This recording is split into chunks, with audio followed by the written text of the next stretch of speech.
আসসালামু আলাইকুম, চলে আসলাম আবারও আপনাদের মাঝে বেশ অনেকদিন পর।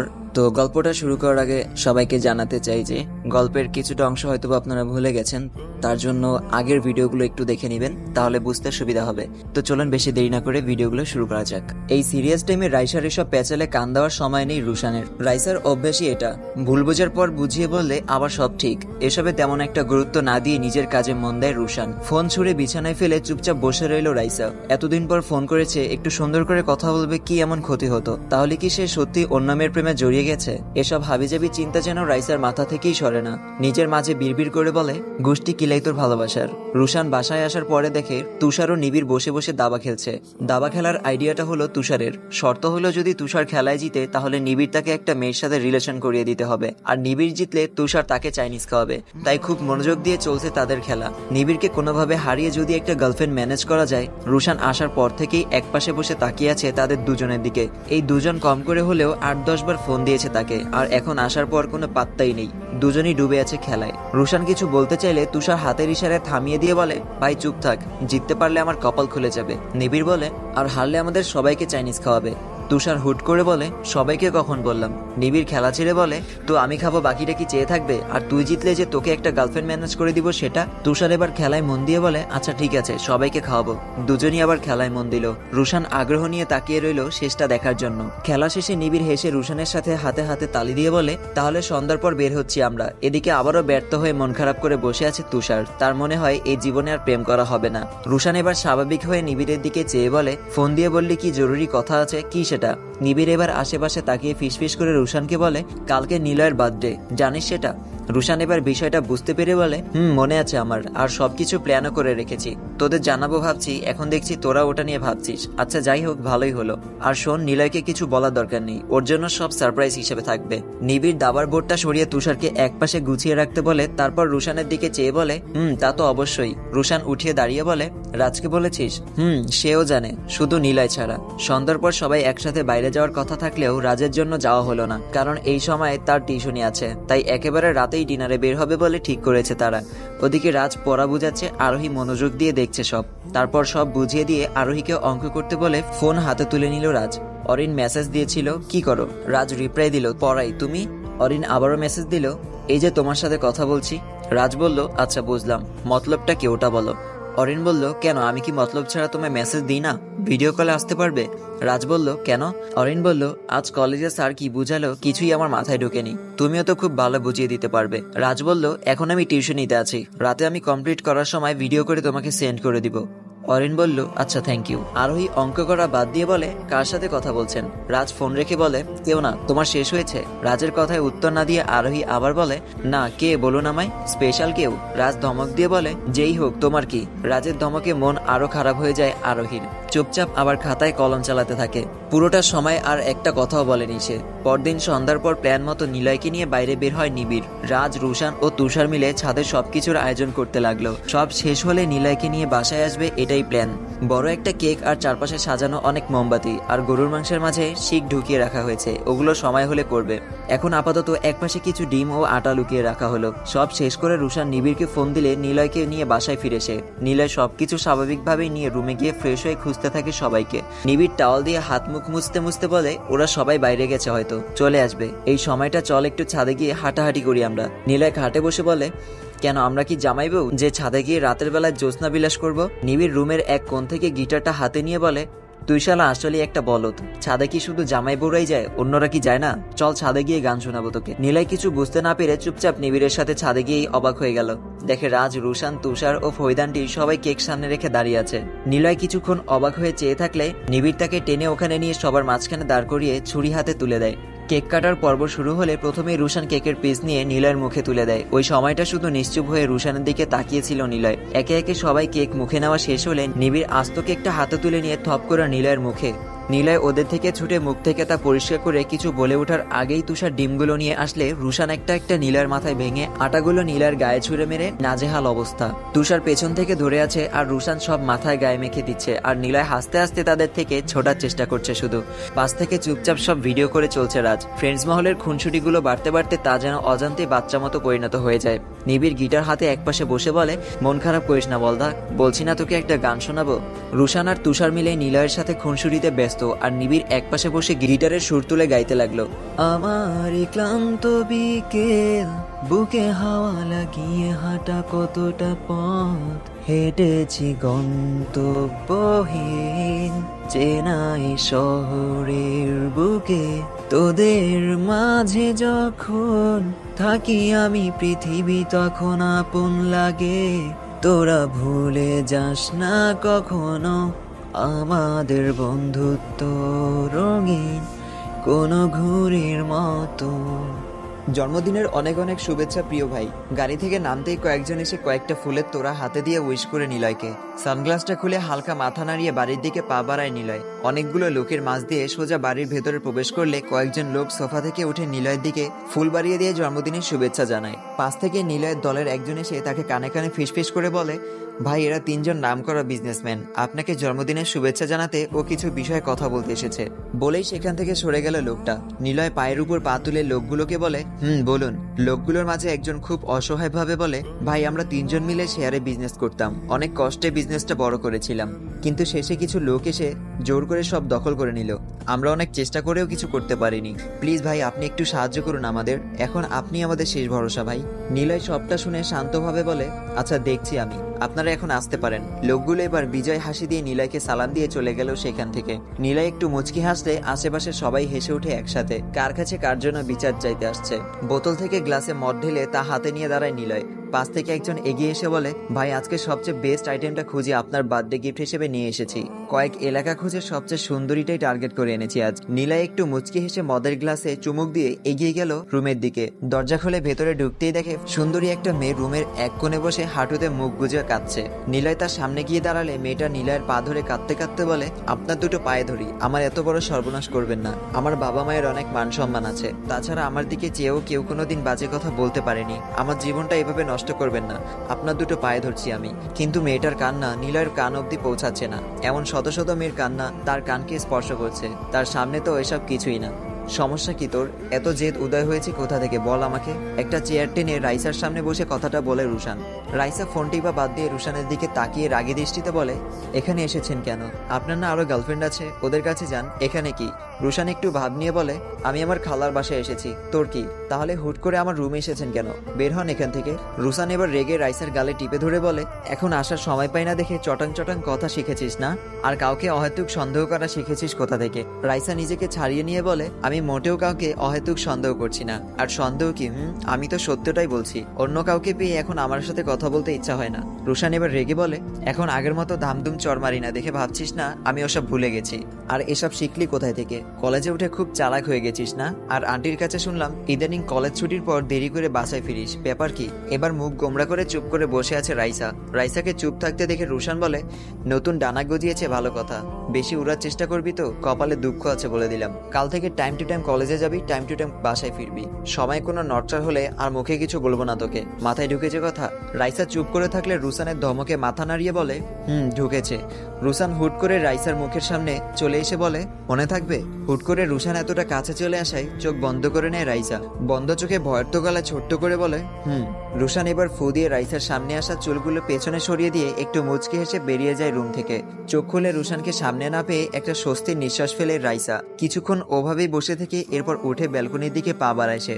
বারান্দায় আসলেই ছোট একটা ঝুলানো খাঁচায় দুটো পাখি দেখে অবাক হয় রাইসা। কত সুন্দর দুইটা পাখি। রাইসা গোমরা মুখে অজান্তেই এবার এক চিলতে হাসি ফুটে ওঠে। আগের পাখিটা মারা যাওয়ার পর মনটা খুবই খারাপ হয়ে গিয়েছিল তার। অনেকটা শখ ছিল সবসময় দুটো পাখি পোষার। একটু মুচকি হেসে পাখি দুটোর সাথে ইশারায় কথা বলছে রাইসা। একটু পর রুশানকে দেখার আসা রুমের দিকে তাকায় সে। মানুষটা বড়ই অদ্ভুত, মুখে এক কথা বললেও মনে থাকে ভিন্নতা, যার কারণে এত কিছুর পরও এই মানুষটার উপর রাগ করে থাকা যায় না। রাস্তার এক পাশ ধরে হাঁটছিল নিবিড়। পেছন থেকে একটা মেয়ে কয়েকবার ডাক দিয়ে তার পাশে এসে হাঁটতে লাগলো। নিবিড় পাশে তাকিয়ে দেখে পাশের বাড়ির ওই মেয়েটা, যার সাথে আগে ছাদে মাঝে মাঝে কথা হতো। মেয়েটা হাঁটতে হাঁটতে নিবিড়ের দিকে তাকিয়ে বলে, আজ একা কেন, বাকিরা কোথায়? নিবিড় বিষণ্ণতা নিয়ে বলে, সবাই সবার মতো ব্যস্ত। রাজ, রুশান, নিলয় ওরা মাঝে মাঝে কোথায় হাওয়া হয়ে যায় নিজেও জানি না।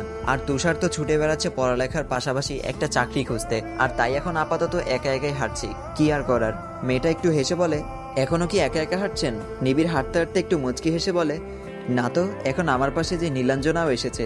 মেয়েটা একটু ভ্রুযুগল কুচকে বলে, বাড়িয়ে বলার দরকার কি, আমার নাম নীলা, নট নীলাঞ্জনা। নিবিড় হাঁটতে হাঁটতে বলে, জানি আমি, তবে আপাতত নীলাঞ্জনা ডাকতেই ভালো লাগছে আমার। কি করার বলুন? মেয়েটা আর কিছু না বলে হেসে দিল, আর কিছুটা হেঁটে বলে, আপনার সময়টা যেহেতু বোরিং যাচ্ছে তাহলে চলুন কোথাও বসি আমরা, আমারও আপাতত তেমন কোনো কাজ নেই। নিবিড় দাঁড়িয়ে গিয়ে বলে, আপনার মতলবটা কি বলুন তো? মেয়েটা খানিকটা লজ্জা পেয়ে গেল আর বলে, সত্যি বলতে আমারও সময়টা বোরিং ফিল হচ্ছে, তাই বললাম দুজন মিলে গল্প করে সময়টা কাটিয়ে দিই। নিবিড় আবার হাঁটতে শুরু করে বলে, কোথায় বসবেন?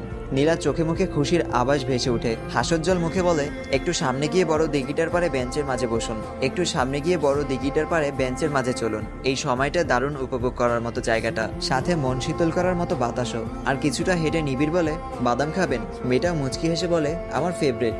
নিবিড় একটু মুচকি হেসে সামনে এগিয়ে গিয়ে বাদাম নিল, তারপর দুজন মিলে বড় দিঘিটার পারে গিয়ে বসে। বাদামের খোসা ছাড়াতে ছাড়াতে নিবিড় বলে, পরিবারে কে কে আছে আপনার? মেয়েটাও বাদাম হাতে নিয়ে বলে, আমি আর বাবা, আমার মা 5 বছর আগে মারা গেছে, এরপর বাবা আর বিয়ে করেনি। আমি মাঝে মাঝে ভাবি আমার কখনো বিয়ে হয়ে গেলে আমার বাবার কি হবে। নিবিড় দিঘির দিকে তাকিয়ে থেকে বলে, আমরা যে বাসায় থাকি ওই বাসার মালিক ফৈদানটিও সেম, অ্যাক্সিডেন্টে তার স্বামী ও সন্তান দুজনেই মারা যাওয়ার তিনিও একা হয়ে যান।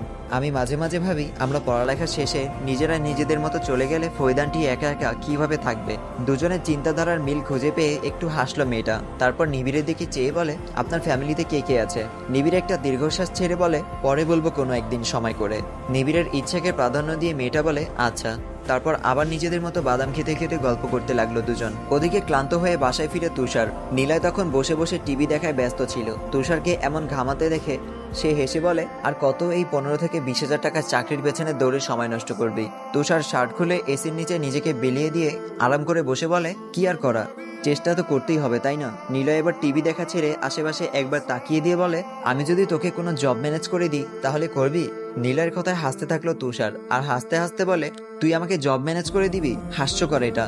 নীলয় এবার সিরিয়াস লুক নিয়ে বলে, কেন তোর কি বিশ্বাস হচ্ছে না? আমি কিন্তু ফান করছি না। তুষার এবার হাসি থামিয়ে বলে, আচ্ছা বল দেখি কি জব ম্যানেজ করে দিবি?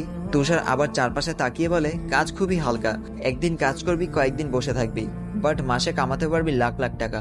তুষার এবার খানিকটা সিরিয়াস হয়ে বলে, সত্যি বলছিস নাকি ফান করছিস? একদিন কাজ করে কয়েকটা দিন বসে থাকলে মাস শেষে আমাকে লাখ লাখ টাকা কি চেহারা দেখে দিবে? নীলয় আবার বলে, তোর কাজ থাকবে শুধু এক জায়গার জিনিস অন্য জায়গায় পৌঁছে দেওয়া, তোকে বড় বড় বাক্স দেওয়া হবে, সেগুলো তুই শুধু গাড়িতে করে জায়গা মতো পৌঁছে দিবি, তোর কাজ শেষ। তুষার এবার নীলয়ের কথা একটু সিরিয়াস নিয়ে বলে, কিসের বক্স ওগুলো? নীলয় বলে, যে কোনো কিছুই থাকতে পারে, সেটা জেনে তোর কাজ কি? তুই শুধু ওগুলো জায়গা মতো পৌঁছে দিবি আর টাকা নিবি, শেষ। তুষার কিছুটা ভেবে বলে, দেখ ভাই, আমি না জেনে কিছু করতে পারবো না, ওরা যদি আমাকে দিয়ে খারাপ কাজ করায়। নীলয় একটু হেসে বলে, আরে ধুর, ওগুলো সব ব্যবসায়ী জিনিসপত্র, তুই শুধু এক জায়গা থেকে জিনিসগুলো সেভ মতো অন্য জায়গায় পৌঁছে দিবি আর পারিশ্রমিক নিবি, তোর কাজ এতটুকুই শেষ। তুষার এবার কিছুটা ভেবে বলে, আচ্ছা ঠিক আছে, আমি করব কাজ।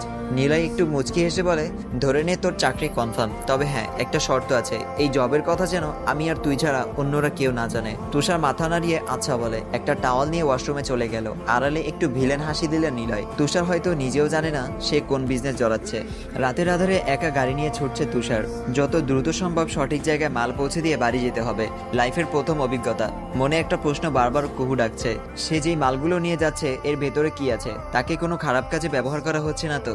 না হলে জিনিসগুলো এত সেফটির সাথে কেন নিয়ে যাওয়া হচ্ছে? ভাবতে ভাবতে নির্জন রাস্তায় ব্রেক করে চাপলো তুষার। গাড়ির ভেতরে 3টা ব্যাগ, ব্যাগের ভেতরে কি এমন আছে তা জানার আগ্রহ তাকে খুব করে টানছে বারবার। কাপা হাতে ব্যাগগুলো খুললেই যেন সারা শরীর ঝাঁকুনি দিয়ে উঠলো এক মুহূর্তের জন্য। দেখে ব্যাগের ভেতর বিভিন্ন ব্র্যান্ডের অস্ত্র, আর একটা ব্যাগ খুললে দেখে ইয়াবা, হেরোইন, সব নানান অবৈধ মাল। তৃতীয় ব্যাগটা আর না খুলে দ্রুত গাড়ির বাইরে বেরিয়ে আসে তুষার। সমস্ত শরীর জুড়ে চিকন ঘাম শুরু হয়ে গেল তার, সারা শরীর জুড়ে কাঁপুনি তৈরি হয়ে গেল তার। মাথায় 2 হাত রেখে চুলগুলো পেছনের দিকে চেপে ধরে অস্থিরতা প্রকাশ করছে সে। তাকে দিয়ে স্মাগলিং করানো হচ্ছে, যা সম্পূর্ণই অবৈধ। তুষার আর ওখানে না দাঁড়িয়ে দ্রুত গাড়ির ভেতরে বসে গাড়ি স্টার্ট দিল। কিছুটা সামনে এগিয়ে গেলে দেখতে পায় কিছুটা দূরে পুলিশের চেকপোস্ট বসানো হয়েছে। সব গাড়ি একে একে চেক করছে তারা। তুষার মনে মনে হাজারবার সৃষ্টিকর্তার নাম ছপে গাড়ি ঘুরিয়ে উল্টো পথে ব্যাক করলো। সে আগে জানলে কখনোই এই কাজটা নিত না। এসির মাঝেও ঘামছে তুষার। দ্রুত গতিতে সেই জায়গাটায় চলে গেল যেখান থেকে মালগুলো গাড়িতে তুলে তুষারকে পাঠিয়েছিল তারা। তুষার গাড়ি থেকে নেমে ওখানে থাকা টিম লিডারের কাছে গিয়ে বলে, ভাই আমাকে দিয়ে এসব কিছু করানো সম্ভব না, আর আমাকে বলাও হয়নি যে আমাকে দিয়ে স্মাগলিং করানো হবে। ওদের মাঝে টিম লিডার কিছুটা খেপে গিয়ে বলে, তোকে তো এত কিছু ভাবতে বলিনি, তোকে মাল দেওয়া হয়েছে, তুই জায়গা মতো পৌঁছে দিবি, তোর কাজ এতটুকুই। এখন আবার এসে এসব কি যাতা বলছিস? তুষার 2 হাত জোর করে বলে, ভাই মাফ করবেন আমাকে, আমি কখনোই এসব অবৈধ কাজ করতে পারবো না। আমার ফ্যামিলির একমাত্র ভরসা আমি। এসবে জড়িয়ে আমার কিছু হয়ে গেলে ওদের পথে নামা ছাড়া আর কোনো উপায়ই থাকবে না। মুহূর্তে ওদের মাঝে একজন কয়েকটা বিশ্রী গালি দিয়ে এগিয়ে এসে তুষারের মাথাটা টেবিলে চেপে ধরে মাথায় পিস্তল তাক করে রাখে। টিম লিডার লোকটাকে উঠিয়ে হাসতে হাসতে বলে, তুই হয়তো জানিস না যে এসব কিছুতে কেউ একবার জড়িয়ে গেলে তার কাছে শুধু 2টা অপশন থাকে, একটা হলো এসব কাজ করে যাওয়া, আরেকটা হলো মৃত্যু। বলেই লোকটা ফোন বের করে নিলয়ের নাম্বারে কল করে। নিলয় রিসিভ করে খুব শান্তভাবে বলে, বলো কাজ হয়েছে। লোকটা উত্তেজিত থাকলেও নিলয়কে নর্মাল ভাবে বলে, ভাই কিভাবে কাজ হবে? ওই শালা এখন বলে যে এসব কাজ করবে না, চলে যেতে চাইছে এখান থেকে। এখন ভাবছি মেরে কোথাও পুঁতে দিব। নিলয় ওপাশ থেকে শান্তভাবে বলে, তার প্রয়োজন নেই, ছেড়ে দাও তাকে। লোকটা অবাক হয়ে বলে, ভাই কি বলছেন এসব? সে এখন অনেক কিছুই জেনে গেছে, তাকে বাঁচিয়ে রাখাটা আমাদের জন্য বিপদ হয়ে দাঁড়াবে। পথের কাটা না সরিয়ে পথেই রেখে দিতে বলছেন? নিলয় এবার কিছুটা রেগে দিয়ে বলে, আমার কথা কি বুঝতে পাওনি তুমি? লোকটা এবার শান্ত হয়ে বলে, ভাই এটাকে কেন ছেড়ে দিতে বলছেন আমি কিছুই বুঝতে পারছি না, কিন্তু ভাই সে যদি একবার ফাঁস করে দেয়। নিলয় এখনো রেগে তাকে বলে, ওটা আমি বুঝে নিব, তোমাকে যেটা বলছি সেটাই করো। ওর গায়ে যেন একটা ফুলের টোকাও না পড়ে। ওখানে কাউকে দিয়ে তাকে বাড়ি পৌঁছে দাও, যেন পথে কোনো বিপদে না পড়ে। লোকটা কিছুটা নীরব থেকে বলে, ভাই আপনি ঠিক আছেন তো? নিলয় এবার একটা বিশ্রী গালি দিয়ে বলে, আরেকটা কথা বলবি তো তোদের সব বেঠিক হয়ে যাবে। বলেই ফোন কেটে দেয় নিলয়। চেয়ারে বসে নিজেকে শান্ত করার ট্রাই করে সে। নিজের মাঝে একটা অনুশোচনা জেগে উঠল তার। নিজের বন্ধুকে সে কিভাবে জেনে শুনে এমন অন্ধকার জগতে জড়াচ্ছিল, নিজের স্বার্থের জন্য কিনা নিজের বন্ধুকেই বিপদের মুখে ঠেলে দিচ্ছিল। সে এটা কিভাবে করলো? নিজের মাঝেই একটা অপরাধবোধ কাজ করতে শুরু করলো তার। ওদিকে রুশান অনেকদিন পর নিজের বাসায় পা রাখলো। দাদির ঘরে গিয়ে দাদির কোলে মাথা রেখে শুয়ে আছে সে। ছোট থেকেই তার সবচেয়ে কাছের মানুষ হলো তার দাদি। দাদির রুমে দেয়ালে দাদার বেশ কয়েকটা ছবি লাগানো আছে। দাদাকে দেখেনি সে। বাবা ও দাদির কাছে শুনেছে সে গর্ভে থাকতেই নাকি তার দাদার থেকে সব সম্পত্তি লিখে নিয়ে দাদাকে মেরে ফেলেছিল ওই নির্জন। দেশের নামকরা বিজনেসম্যানদের মাঝে একজন ছিল তার দাদা রুদ্র চৌধুরী। নির্জনকে রাস্তা থেকে তুলে এনে নিজের কাছেই বড় করেছিল তার দাদা। বড় হওয়ার পর দাদার ব্যবসায় কাজ মাঝে মাঝে নির্জন সামলাতো। রুশানের বাবা রিত ডাক্তারি পেশায় মানব সেবায় নিয়োজিত থাকতো দেখে ব্যবসায় তার কোনো আগ্রহ ছিল না। নির্জনকে নিজের ছেলের মতো করে দাদা সব তাকেই দিয়ে করাতো। এরপর রুশান যখন গর্ভে ছিল, নির্জন তখন ছিল 25 বছর বয়সী যুবক। তখন দাদার থেকে সব জোর করে লিখে নিয়ে দাদাকে মেরে ফেলেছিল। সেখান থেকে বিজনেসটা বড় করতে করতে সাথে অবৈধ বিজনেস যোগ করতে থাকে সে। সেই থেকে এই 25 বছরে নির্জন নিজের বিজনেসটায় সবকিছু জড়িয়ে ফেলেছে। বাইরের দেশেও ছড়িয়েছে তার কালো হাত। ও জীবিত মানুষের বাইরের দেশে পাচার করাটাও চলছে বেশ কয়েক বছর ধরে। নির্জনের সাথে রুশানের ব্যক্তিগত শত্রুতা হলো এটা, সেই সাথে তার অন্ধকার জগৎ ধ্বংস করার তীব্র প্রতিজ্ঞা। রুশানের দাদার এই উপরের ঘটনাটুকু আমার অনুভূতি গল্প থেকে নেওয়া। খাবার তৈরি শেষে আরশি এগিয়ে গেল তার শাশুড়ির রুমের দিকে। ফ্রিদ এখনো হসপিটাল থেকে ফিরে আসেনি। শাশুড়ির রুমে গিয়ে দেখে রুশান দাদির কোলে মাথা রেখে গল্পে ডুবে আছে। আরশি একটু হেসে রুমে প্রবেশ করে বলে, শুধু গল্প করলেই কি দাদি নাতির পেট ভরবে, নাকি খাওয়া দাওয়ারও একটু প্রয়োজন আছে? রুশান একটু হেসে বলে, ঠিক বলছো মা, দাদির সাথে আড্ডা দিলে খাওয়ার প্রয়োজন নেই।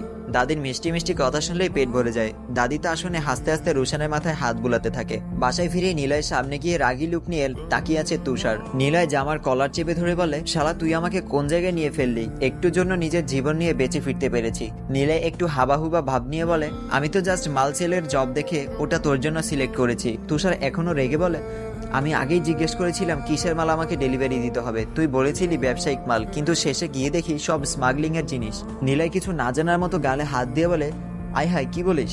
বিশ্বাস কর দোস্ত, আমি কিছুই জানতাম না এসবের। আমিও চাকরিটা অফার হিসেবে পেয়েছিলাম যে এক জায়গায় মাল অন্য জায়গায় পৌঁছে দিতে হবে। এরপর ভাবলাম তোর একটা জবের প্রয়োজন, তাই তোকে দিলাম। আমি কিছুই জানতাম না এসব মালের ব্যাপারে।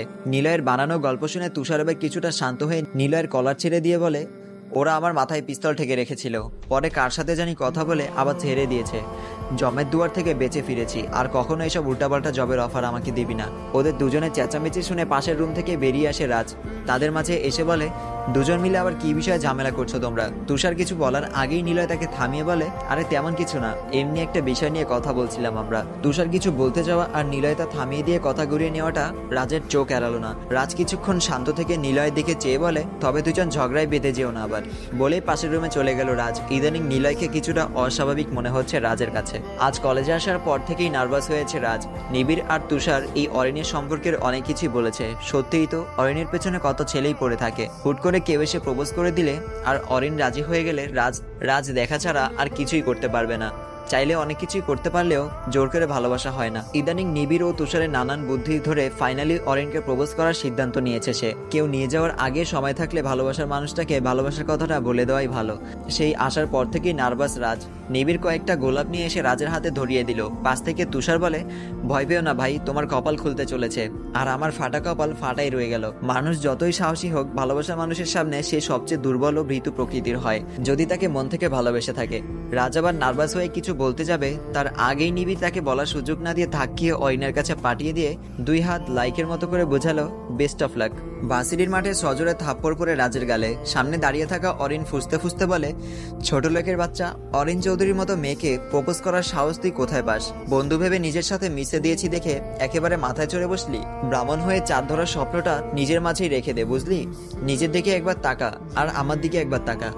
আমার সাথে কোনোভাবে তোর যায়? মানে কি বলবো, আমি সত্যিই খুব অবাক। এই কারণেই তোদের মতো ছোট লোকদের সাথে চলতে নেই, আর কখনো আমার চোখের সামনে আসবে না, ইডিয়েট। অপমানে ও লজ্জায় গালে হাত দিয়ে নিচের দিকে চেয়ে আছে রাজ। প্রপোজ করার কারণে অরিন তার সাথে এমন রিয়েক্ট করবে তার নিজ চোখে দেখেও বিশ্বাস করতে পারছে না রাজ। অরিন কিছুক্ষণ ফুসফুস করে করে গোলাপগুলো রাজের মুখে ছুঁড়ে মেরে চলে গেল সেখান থেকে। রাজ এখনো ওভাবেই দাঁড়িয়ে বড় বড় কয়েকটা নিঃশ্বাস নিয়ে নিজের দিকে চেয়ে রাগকে কন্ট্রোল করার চেষ্টা করছে সে। চোখ দুটো রক্তিম হয়ে উঠেছে তার। জীবনের প্রথমবার এমন অপমানের মুখোমুখি হয়েছে সে, তাও আবার ভার্সিটির এত স্টুডেন্টের সামনে। সবাই তাকিয়ে আছে রাজের দিকে, কেউ হাসাহাসি করছে প্রচুর। এই ভালোবাসা নামক শব্দটা আজ তাকে এতটা নিচে নামিয়ে দিবে তা ভাবনারও বাইরে ছিল তার। সব তো ঠিকঠাকই ছিল, শুধু অবস্থানের কারণেই আজ অরিন তাকে এতটা অপমান করে চলে গেল।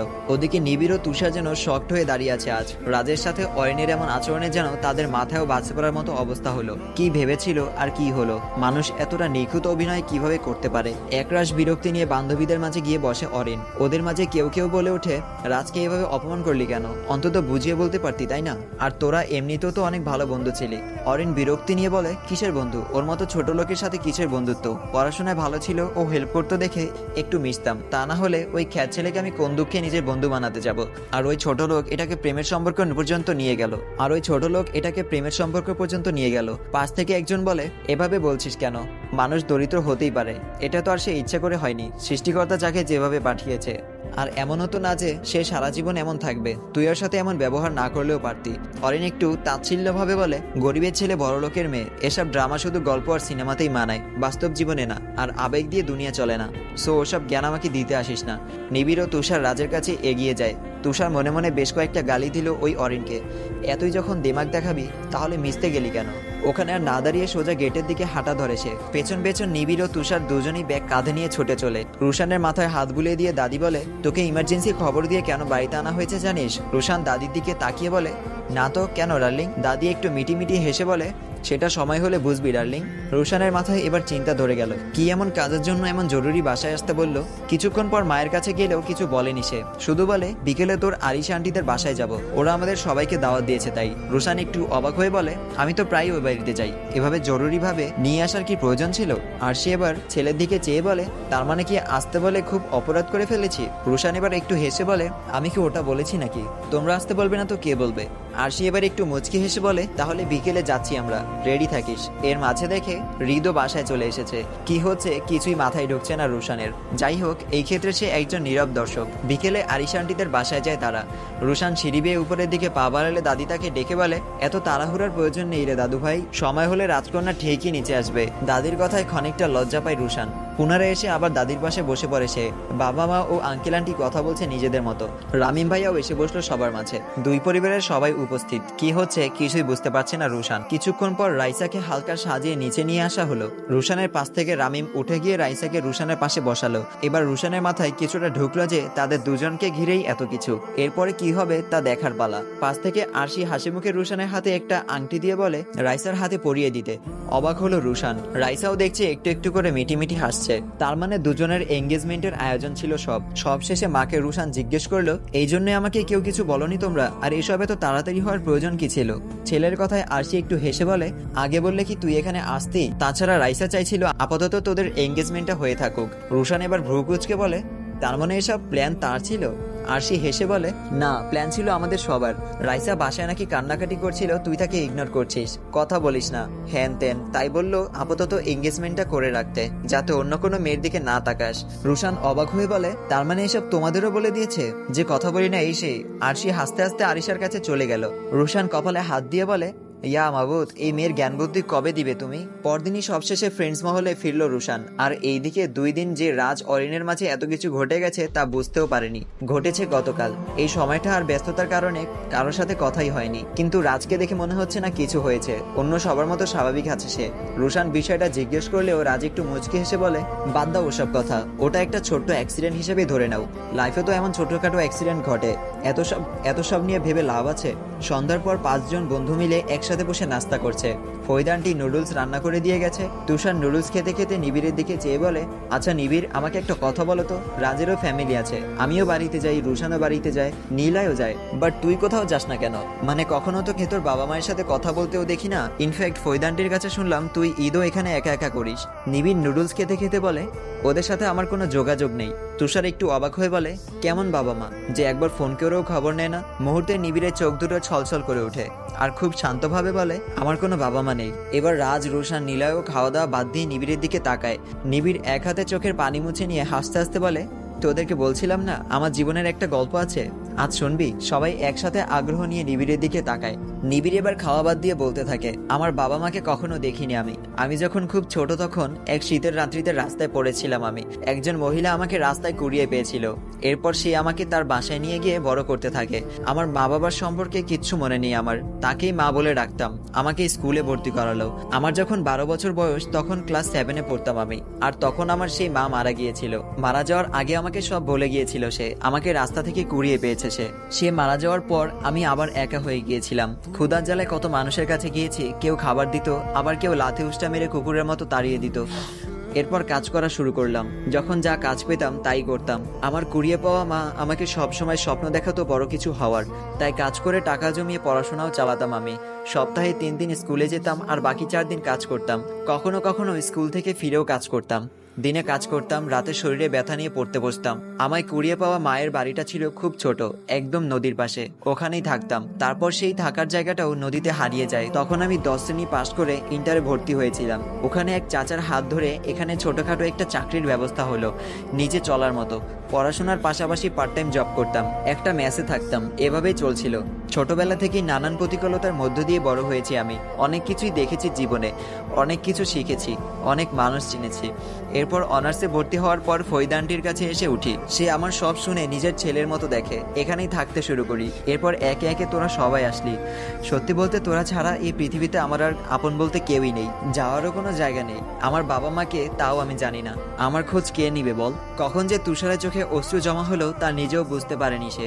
নিবিড় তা দেখে হেসে বলে, এসব শুনেই তোদের চোখে পানি জমালো? কতদিন যে মানুষের ধাক্কা লাথি এসব খেয়েছি তার নিজেও হিসাব নেই। আমি বাদ ভাঙা এক জোয়ারের মতো, যখন যেদিকে যাই সেদিকে আমার ঠিকানা। তুষার চোখের পানি মুছে বলে, সরি রে, আমি আসলে জানতাম না তুই খুব একা। তোর বাবা মায়ের কথা মনে করিয়ে তোকে এভাবে কষ্ট দেওয়াটা আমার একদম উচিত হয়নি। নিবিড় একটু হেসে বলে, তুই সরি বলছিস কেন? সরি তো বলা উচিত তাদের, তাই না, যারা আমাকে একা রাস্তায় ফেলে গিয়েছিল।